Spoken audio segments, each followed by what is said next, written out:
Hello बच्चों, कैसे हैं आप लोग। मैं आशा करता हूँ आप लोग ठीक होंगे। तो हमने पिछले वीडियो में कुछ बात कर लिए थे कि अ, जो रिसोर्सेस होते हैं, संसाधन क्या होते हैं, और संसाधनों का जो वर्गीकरण था वो भी हमने देख लिया था। और वर्गीकरण में जो तीसरा पार्ट था हमने ये स्वामित्व के आधार पर, यानी कि स्वामित्व के आधार पर अगर जो संसाधनों को डिवाइड किया जाए, बांटा जाए, तो वो कितने भागों में बांटा जा सकता है।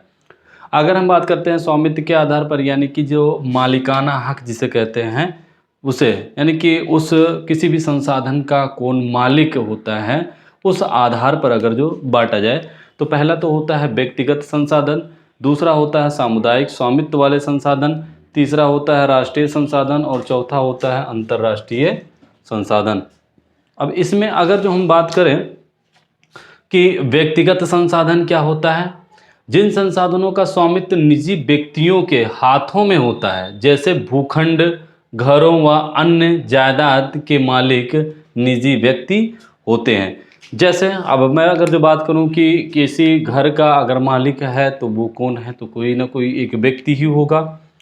तो वो क्या है, वो व्यक्तिगत संसाधन है। अगर हम बात करें भूखंड की, यानी कि जैसे खेत वगैरह है या कोई ज़मीन है, उसका मालिक कौन है, तो कोई व्यक्ति ही होगा, तो वो क्या है, व्यक्तिगत संसाधन है। जायदाद हो गया तो वही कह रहा है कि मालिक निजी व्यक्ति होते हैं, तो उसे हम व्यक्तिगत संसाधन कहते हैं। दूसरा सामुदायिक स्वामित्व वाले संसाधन, यानी कि ऐसा संसाधन जो समुदाय होता है, समुदाय के सभी सदस्यों का उस पर अधिकार होता है, हक होता है। किसी एक व्यक्ति का, किसी एक परिवार का उस पर हक ना हो करके, अधिकार ना हो करके, बल्कि सभी समुदाय के सभी व्यक्तियों का उस पर अधिकार होता है। जिन संसाधनों का स्वामित्व समुदाय के सभी सदस्यों को उपलब्ध होते हैं, जैसे सार्वजनिक पार्क हो गया। अब भाई पार्क है तो पार्क में कोई किसी को मना तो कर नहीं सकता है, उसमें समुदाय के हर सदस्य को जाने का अधिकार है और हर सदस्य उसमें जा सकता है। पिकनिक स्थल हो गया, यानी कि जो घूमने का स्थान होता है वो हो गया, और खेल के मैदान हो गए, पूरे समुदाय के लिए उपलब्ध होते हैं। तो इसे हम कहते हैं सामुदायिक स्वामित्व वाले संसाधन। तीसरा जो है वो राष्ट्रीय संसाधन, यानी कि ऐसा संसाधन जो देश में पाए जाने वाले सारे संसाधन राष्ट्रीय संसाधन कहलाते हैं। तकनीकी तौर से सभी संसाधन राष्ट्र के होते हैं, यानी कि देश में उपस्थित सभी जो संसाधन होते हैं वो किसके, वो सभी जो होते हैं वो राष्ट्रीय संसाधन होते हैं। चौथा अगर बात करते हैं हम अंतर्राष्ट्रीय संसाधन। अंतर्राष्ट्रीय संसाधन किसे कहते हैं? अंतर्राष्ट्रीय संसाधन वो होता है जो, जैसे देखो, अगर यहाँ पर ये भारत, अगर वो भारत में उपलब्ध है,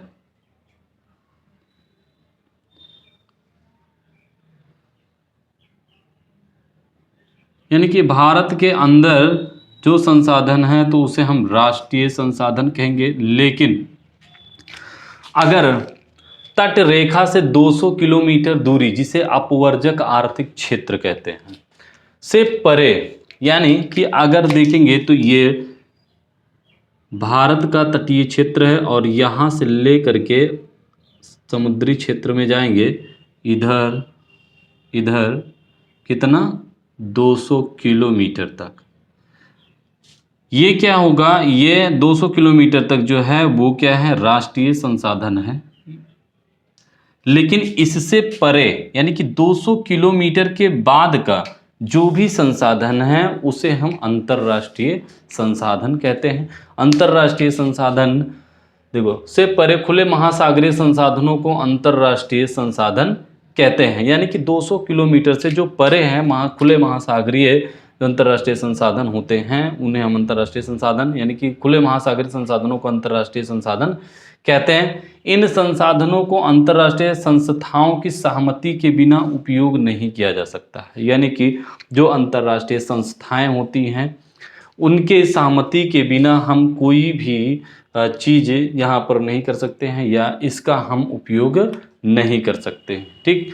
लेकिन 200 किलोमीटर के भीतर ही, 200 किलोमीटर के अंदर तट रेखा से 200 किलोमीटर की दूरी तक हम इसका उपयोग कर सकते हैं। हमें किसी से पूछने, किसी भी संस्था से हमें पूछने की आवश्यकता नहीं पड़ती है। लेकिन 200 किलोमीटर के परे हम जाते हैं, अगर इसका हम उपयोग करते हैं तो हमें फिर अंतर्राष्ट्रीय संस्थाओं से पूछने की आवश्यकता होती है, उनकी सहमति की आवश्यकता होती है, और इसे इसे ही हम क्या कहते हैं, अंतर्राष्ट्रीय संसाधन कहते हैं। तो आई होप कि आपको ये समझ में आ गया होगा। और ये क्लास जो है वो क्लास 3rd है, यानी कि तीसरा क्लास है ये ज्योग्राफी का। तो स्वामित्व के आधार पर हमने देख लिया कि व्यक्तिगत संसाधन, सामुदायिक स्वामित्व वाले संसाधन, राष्ट्रीय संसाधन और अंतर्राष्ट्रीय संसाधन। इसे हमें क्या करना है, रटने की ज़रूरत नहीं है। ज्योग्राफी वगैरह जो है वो रटने वाली सब्जेक्ट नहीं है, इसमें कोई भी चीज़ रटा नहीं जाता है, बल्कि इसको समझने की आवश्यकता होती है। अब जैसे व्यक्तिगत संसाधन है तो हमें इसे क्या करना है, इसके एग्जाम्पल वगैरह हमें याद रखना है कि व्यक्तिगत संसाधन क्या होता है, ये तो सबको पता है। सामुदायिक, जैसा कि हमने बताया, सामुदायिक मतलब जो समुदाय होता है, या अपने एग्जाम्पल के तौर पर अपने गांव का ही ले लीजिए कि कोई भी ऐसा चीज़ हो जिस पर केवल आपके घर वालों का ही अधिकार ना हो करके वो पूरे गांव वालों का ही अधिकार हो उस पर, तो उसे हम क्या कह देंगे, सामुदायिक संसाधन कह देंगे। राष्ट्रीय संसाधन यानी कि अगर जम्मू कश्मीर से लेकर, लद्दाख से लेकर के और यहाँ कन्याकुमारी तक अगर देखा जाए, और इधर गुजरात से लेकर के और यहाँ नागालैंड तक, अगर इस यानी कि इस छोर से इस छोर तक और इस छोर से इस छोर तक जितने भी संसाधन इसमें उपलब्ध हैं वो सब क्या कहलाएंगे, वो सब राष्ट्रीय संसाधन कहलाएंगे। अगर अंतर्राष्ट्रीय संसाधन यानी कि तटरेखा से 200 किलोमीटर की दूरी तक जो है राष्ट्रीय संसाधन है, लेकिन 200 किलोमीटर के परे यानी कि उसके बाद जो भी संसाधन उपलब्ध हैं उसे हम अंतर्राष्ट्रीय संसाधन कहते हैं। उनका उपयोग करने के लिए हमें अंतर्राष्ट्रीय संस्थाओं से सहमति परमिशन लेना आवश्यक होता है, अन्यथा हम उसका उपयोग नहीं कर सकते।